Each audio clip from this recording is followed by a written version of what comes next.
Friday శుభాకాంక్షలు. అయ్యగారికి ముఖ్యంగా ఈ అవకాశం ఇచ్చినందుకు కృతజ్ఞతలు. అయితే యేసు ప్రభు చనిపోయే ముందు ఒక మాట చెప్పాడు. ఏం మాట? అప్పుడు యేసు గొప్ప శబ్దంతో కేక వేసి, తండ్రి నీ చేతికి నా ఆత్మను అప్పగించుకున్నాను. ఆయన ఇలాగ చెప్పి ప్రాణము విడిచాను. 43, 46 వచనం మీద మనం వేలు ఉండాలి. ఎందుకంటే మనం బైబిల్ను ప్రేమిస్తున్నాం, దేవుని వాక్యమును ప్రేమిస్తున్నాం. కాబట్టి యేసు ప్రభు చనిపోయే ముందు చెప్పే మాటల్ని చాలా ఇంట్రెస్ట్ గా వినాలి. మనం ఏం చెప్పాడు ఆయన? అంతకు ముందు ఏం జరిగింది? అక్కడ మధ్యాహ్నం 3 గంటలకు ఏం జరిగింది? అక్కడ యేసయ్య చీకటి కమ్మింది. సరే, మరి కల్వరి సిలువలు అవన్నీ మీకు వచ్చు. నేను లాస్ట్ ఇంపార్టెంట్ పాయింట్స్ అంటారు కదా, అట్లా చెప్పేస్తాను. కల్వరిలో 4 అద్భుతాలు జరిగినాయి. కల్వరి సిలువలో యేసు ప్రభు చనిపోయే ముందు 4 వండర్స్ జరిగినాయి. 4 వండర్స్. ఆ 4 వండర్స్ ఏంటంటే, చీకటి అయింది, చిమ్మ చీకటి అయింది ఆ దేశం అంతా. యూదయ ఆ దేశంలో యేసు ప్రభు ఏమైండు? కల్వరిగిరిలో మరణించినాడు. ఆ దేశం అంతా కూడా ఏమైంది? చీకటి అయింది. ఎన్ని గంటలకు చీకటి అయింది? మధ్యాహ్నము 3 గంటలకు. సరే, మనం ఇంతవరకు చాలా విన్నాము. 6 గంటలు యేసు ప్రభు సిలువను మోసుకొని, మరి నాకు తెలిసినంత వరకు అయితే 80 కిలోలంత బరువు ఉంటదంట సిలువ. 80 kgs అంట. మనిషి మరి 100 కిలోలు ఉంటారో, మరి తక్కువ ఉంటారేమో 100 కిలోలు. యేసు ప్రభు ఎన్ని కిలోలు ఉన్నాడో అప్పుడు మనకు తెలియదు. కాకపోతే నాకు అంటే తెలిసే వాళ్ళకి తెలుస్తుంది. అయితే యేసు ప్రభు 80 కిలోల వెయిట్ మోసుకుంటూ 6 గంటలు ప్రయాణం చేస్తూ కల్వరిగిరికి ఎక్కి అక్కడ ప్రాణం విడిచాడు. అది ఆ 6 గంటల సేపు ఏం చేశాడో మరి రాసి లేదు. ఆ చీకట్ల 3 గంటల సేపు ఏం చేశాడో రాసి లేదు. కాకపోతే ఆ 3 గంటల చీకట్లో మరి నేను చెప్పిన కదా, కల్వరిగిరిలో 4 అద్భుతాలు జరిగినాయి.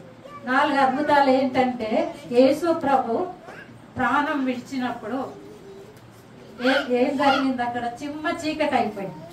2వది భూకంపం వచ్చింది. 3వది తెర చినిగింది. అక్కడుండే మందిరపు తెర, యెరూషలేము అక్కడ ఉంటది కదా, అక్కడ నుంచి మందిరపు తెర పైనుండి కిందికి చిరిగింది. తెలుసా మీకు? మాకు తెలిసినట్టు అనుకోవద్దు, వినాలే బాగా. పైనుండి కిందికి చిరిగింది. యేసు ప్రభు ప్రాణం విడిచినప్పుడు జరిగినటువంటి అద్భుతాలు ఇవి. దేవా ఏమన్నాడు? తండ్రి నా ఆత్మను నీకు అప్పగించుకుంటున్నాను అని చెప్పి యేసు ప్రభు ప్రాణం విడిచాడు. లాస్ట్ గా దేవుడు ఏం చేసిండు? ప్రాణం విడిచాడు. ఇంకొకటి ఏంది? ఒకటేమో చీకటి గమ్మింది, ఇంకోటి భూకంపం వచ్చింది. భూకంపం వచ్చి రాళ్ళు అన్ని బద్దలైపోయినాయి. మరి ఇంకొకటి తెర, దేవాలయం తెర పైనుండి కిందికి చిరిగింది. ఇప్పుడు అందరు చెప్పుకుంటూ వచ్చారు. ఏమని? పస్కా పండుగ గురించి చెప్పుకుంటూ వచ్చినారు. మళ్ళీ ఇంకేమైతే ప్రధాన యాజకుడు గురించి కూడా చెప్పినారు. మనం ఓల్డ్ టెస్టిమెంట్ బైబిల్ చదువుతాం కదా, ఎవరెవరు చదువుతారు? రోజు బైబిల్ చదవాలి. గుడ్ ఫ్రైడే నుండి అన్న గుర్తుపెట్టుకోవాలి. ఓల్డ్ టెస్టిమెంట్ అంతా కూడా యేసు ప్రభు కొరకే కేంద్రం, సెంటర్. అదే యేసు ప్రభు సిలువకు వేయబడాలి. యేసు ప్రభు పాపులందరి కొరకు ప్రాణం పెట్టాలి. ఆయన ఎందుకు వచ్చాడు అంటే చావడానికి వచ్చాడు యేసు ప్రభు. ఎవరైనా నన్ను పిల్లలు ఎందుకు పుట్టినావు, చావనికే పుట్టినావు అంటే లేచి కొట్లాడతాము. కానీ యేసు ప్రభు ఎందుకు పుట్టాడంట? చావనికి. మనందరము పుట్టిన వారందరూ గిట్టడం కోసమే. ఎవరు కూడా అర్జెంట్ ఉంటే కూడా వెళ్ళకుండా. కాకపోతే ఈ టైం ఇక మళ్ళా చెప్పాము, దేవుడు చెప్పిన లాస్ట్ మాట. అయితే యేసు ప్రభు చావడానికి, ఈ యొక్క లేఖనాలు నెరవేర్చడానికి యేసు ప్రభు వచ్చాడు, ప్రాణం పెట్టాడు సిలువలో. ఈ 4 అద్భుతాలు జరిగించాడు. యేసు ప్రభు ప్రాణం విడవగానే ఏం జరిగిందంట? భూకంపం వచ్చింది. ఇంకోటి బండలన్నీ కూడా బద్దలైపోయినాయి. ఇంకోటి చీకటి కమ్మింది. ఇంకోటి తెర, దేవాలయం తెర పైనుండి కిందికి చిరిగింది. అయితే తొందరగా చెప్పేస్తా.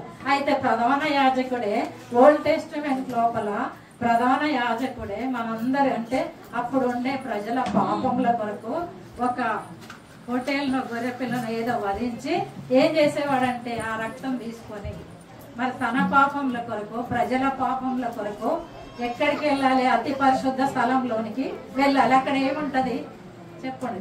అతి పరిశుద్ధ స్థలంలో దేవుని మందసం ఉంటుంది.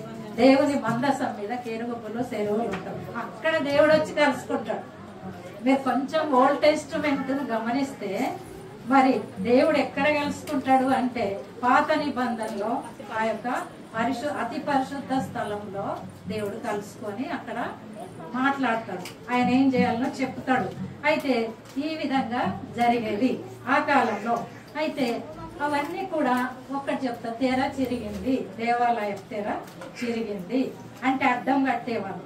ఇట్లా ఎవరు కూడా అతి పరిశుద్ధ స్థలము చూడడానికి ముట్టడానికి వీలు లేదు. ఎవరు పోతారని ఆ సిస్టర్ చెప్పారు మన పేరు. ఎవరు పోవాలంటే ప్రధాన యాజకుడే పోవాలి. తన పాపం కొరకు రక్తం ఇట్లా పట్టుకొని ప్రజల పాపాల కొరకు రక్తాన్ని తీసుకొని పోతే అక్కడ దేవుడు అంగీకరిస్తాడు. అది పాత నిబంధన గ్రంథం యొక్క క్రమము. తర్వాత ఆ తెర జరిగింది అనగానే ఏమన్నట్టు మనకిగా ఎలాంటి ఆటంకం లేదు, దేవుని దగ్గర పోవడానికి ఎలాంటి ఆటంకం లేదు. అర్థమైందా? తెర జరిగింది, అతి పరిశుద్ధ స్థలం కనబడుతుంది. పర్దవంగా ఏముంటది? అతి పరిశుద్ధ స్థలం కనబడుతుంది అనేది బాగా తెలుసుకోవాలి. అక్కడ ఇప్పుడు మనకి ఏం లేదు. యేసయ్య చనిపోవడం ఎందుకంటే మన పాపాల కొరకు, మన పాపంల నిమిత్తం యేసు ప్రభు చనిపోయి తిరిగి 3 రోజులకు లేచాడు. మరి యేసయ్య ఈ విధంగా మన కొరకు ప్రాణం అర్పించి మనకేం చెప్పాడు? మరి అంత ప్రాణం అర్పించాడు, ఇంత ప్లాన్ వేసుకున్నాడు. ఏది? భూమి పునాదులు వేయబడక ముప్పే యేసు ప్రభు ప్రతి ఒక్కరి విషయం అంట ఏమైపోతామని ప్లాన్ వేసుకున్నాడు అంట. ఆదికాండము 3:15 చదువుతారా? ఆదికాండము 3 అందులో ఉందనమాట. యేసు ప్రభు ఎట్లా మన కొరకు అప్పుడే ఆయన సంకల్పం, యేసు ప్రభు చచ్చిపోవాలి, మనుషులందరికీ కూడా రక్షణ ఇవ్వాలి అని ఒక సంకల్పము, ఒక రక్షకుడు ఉడతాడని అప్పుడే చెప్పారు. చదవమ్మ 3:15.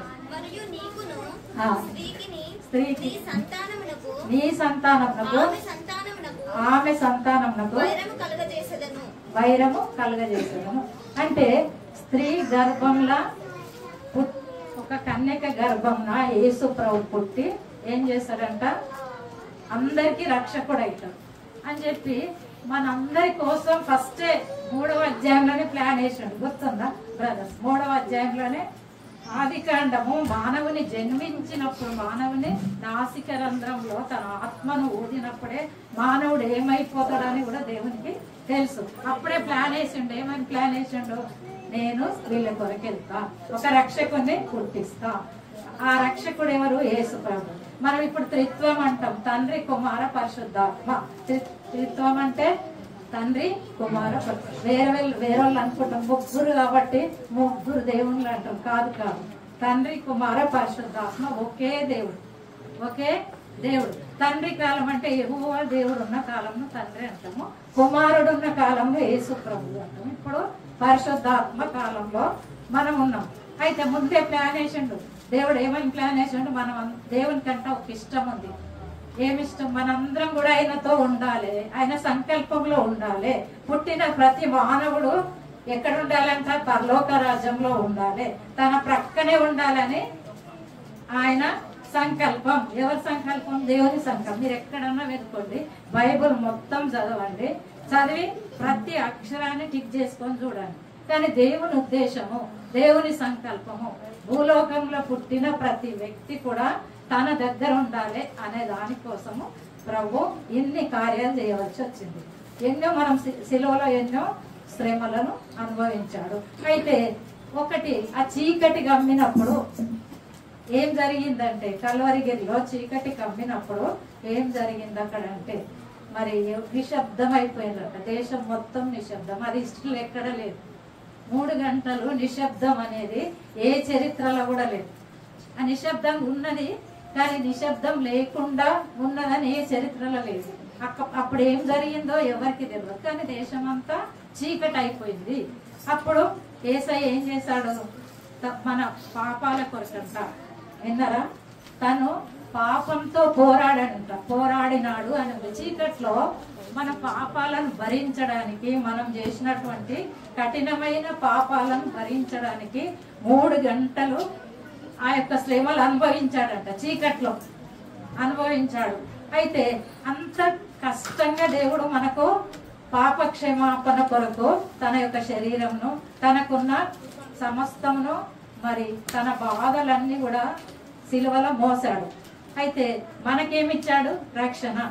ఈ సిలువలో ఇంత భరించడం ఎందుకంటే పాపికి రక్షణ రావాలంటే సిలువ కార్యం జరగాలి. దేవుని ఉద్దేశం ఏంది ఇక్కడంటే మరి మనం రక్షణ పొందాలి.